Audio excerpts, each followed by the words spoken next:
Yo, balik lagi bareng saya Christopher di channel Kawasaki Jet, dan hari ini seperti biasanya kita akan mereview sebuah laptop dengan sejujur-jujurnya tanpa di-endorse oleh brand manapun. Dan ngelanjutin dari video kita kemarin, kita akan kembali bahas laptop yang murah untuk menyambut semester baru ini. Dan kali ini kita kedatangan satu laptop lagi dari Asus yang sebenarnya udah sempat viral di beberapa tahun lalu karena harganya yang super murah. Dan kali ini dia datang dengan versi prosesor yang beda. Gimana? Apakah akan ada terjadi peningkatan performance? Buat kalian yang udah penasaran, kita langsung tonton videonya terlebih dahulu.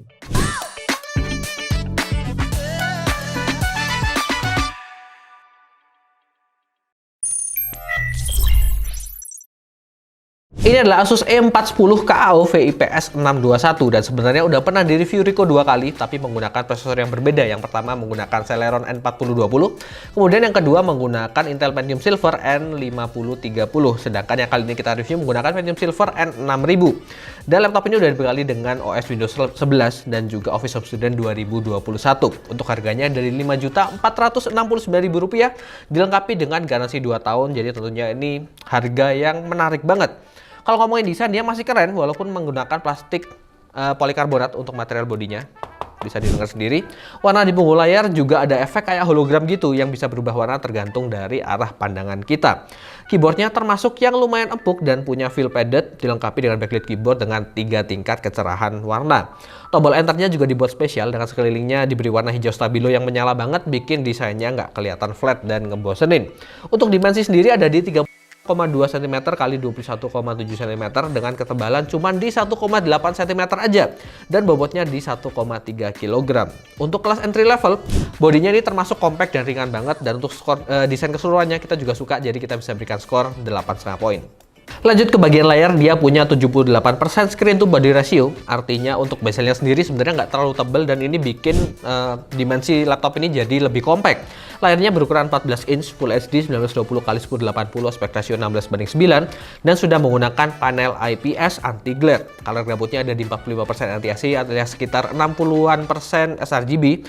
Dengan tingkat kecerahan layarnya waktu kita coba di display HDR-TS itu ada di 270 nits. Dan refresh rate layar ini ada di 60 Hz. Dan untuk laptop harganya cuma 5 jutaan aja, tapi udah menggunakan spesifikasi layar kayak gini itu sangat oke, jadi kita bisa berikan skor 8 poin. Pada bagian portnya disediakan juga USB Type-C 3.2 Gen 1, dimana ini agak jarang ditemukan di laptop entry level, tapi ini jadi poin plus untuk laptop satu ini. Dan untuk detail port lainnya kalian bisa lihat di footage berikut.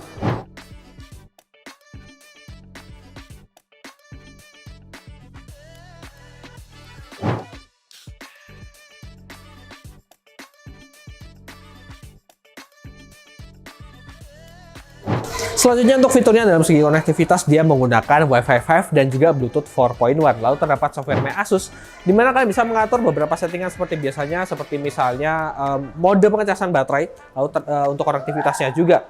Dan terakhir untuk touchpad-nya sendiri dia bisa berfungsi juga sebagai numpad, di mana ini fitur yang sebenarnya ada di ZenBook. Itu seri bisnis premiumnya dari Asus, tapi disertakan juga di laptop ini walaupun dalam bentuk yang lebih sederhana. Dan kayak gini tampilan webcamnya dengan resolusinya masih menggunakan VGA yang punya kecenderungan kalau pencahayaannya kurang bagus, dia akan kelihatan kayak nge-framing gitu ya. Jadi pastikan kalau kalian gunakan webcam ini di tempat yang pencahayaannya tuh terang banget. Dan disediakan juga untuk shutter webcam dengan function F10.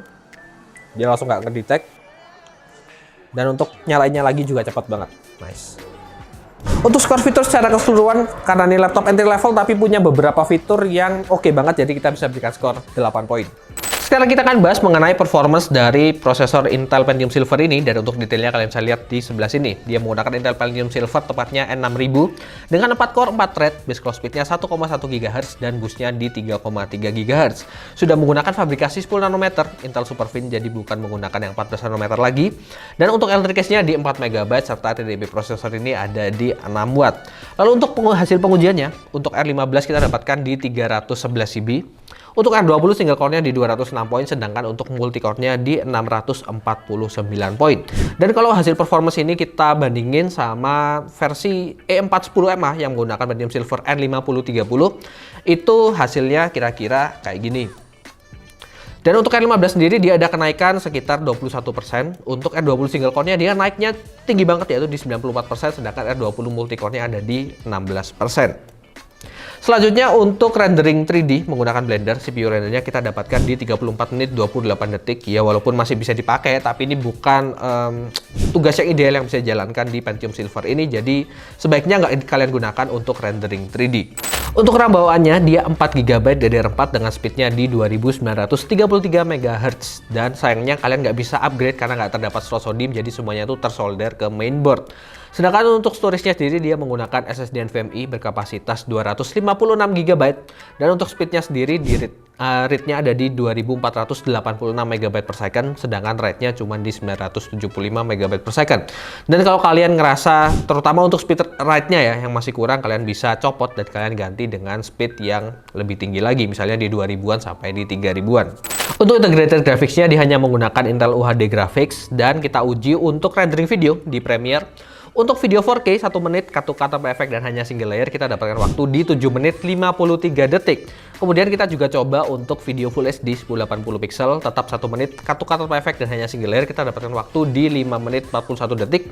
Jadi masih bisa digunakan sebenarnya untuk editing video yang singkat dan nggak banyak pakai efek.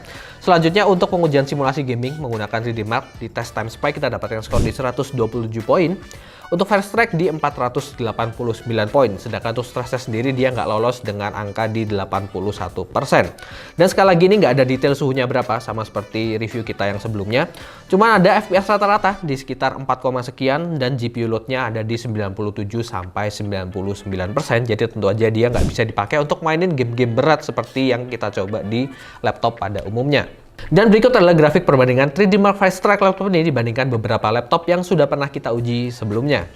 Dan kalau kalian tetap pengen main game di laptop ini, kita udah coba di beberapa game yang ringan dan kira-kira bisa dijalanin dan kayak gini hasilnya. Pertama, Plants vs Zombie. Ini game yang biasanya kita mainin di laptop-laptop yang nggak kuat jalanin game-game berat. Dan seperti kalian bisa lihat, ini bisa jalan di kisaran ya mungkin 50-60 FPS nih, lancar banget. Nggak ada frame drop.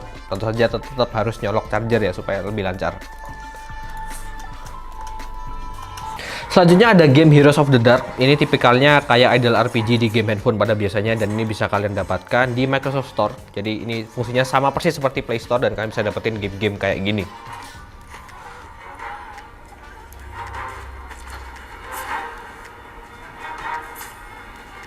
Yang terakhir kita nyobain Roblox juga, dimana ini sangat bisa jalan dengan lancar di laptop dengan Intel Pentium Silver ini.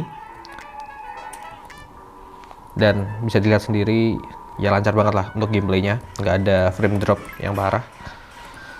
Dan ya itu killernya, kita dekat sama killernya.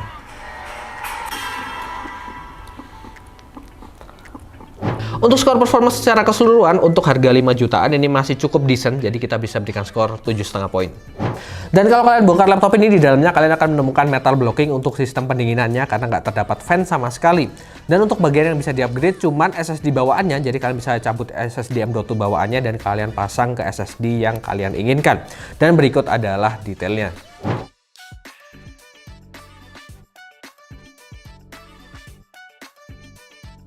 Untuk ujian dayaan baterai kita menggunakan PC Mark 10 Modern Office. Lalu untuk laptopnya sendiri, tingkat kecerdasan layar kita turunkan 50%, WiFi kita matikan, dan backlit keyboard juga kita matikan.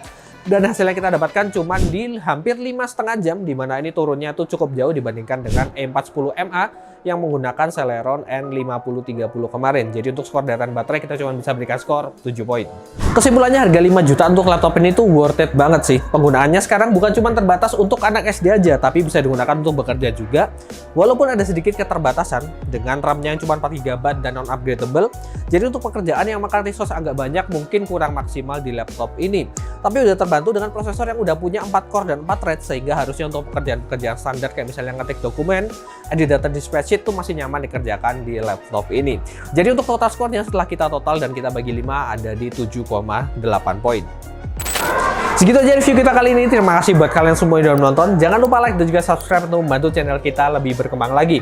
Dan kalau kalian punya pertanyaan atau ingin berdiskusi lebih lanjut, silahkan tuliskan di kolom komentar di bawah. Dan semua link sosial media kita juga terdapat di kolom deskripsi. Silahkan kalian cek karena di sana bakal ada info menarik yang kita update setiap harinya. Dan untuk kalian yang butuh untuk belanja keperluan IT, misalnya laptop ataupun peripherals kayak gini, silakan kunjungi toko kita ada di Jalan Majen Pajatan nomor 6 Malang. Cabang kita ada di Mall Olympic Garden, tepatnya di area sebelah food court. Dan kita juga tersedia di e-commerce, ada di Tokopedia, Shopee, Blibli, dan juga JD ID. Silakan kalian cek. Segitu aja, saya Christopher. See you on the next video.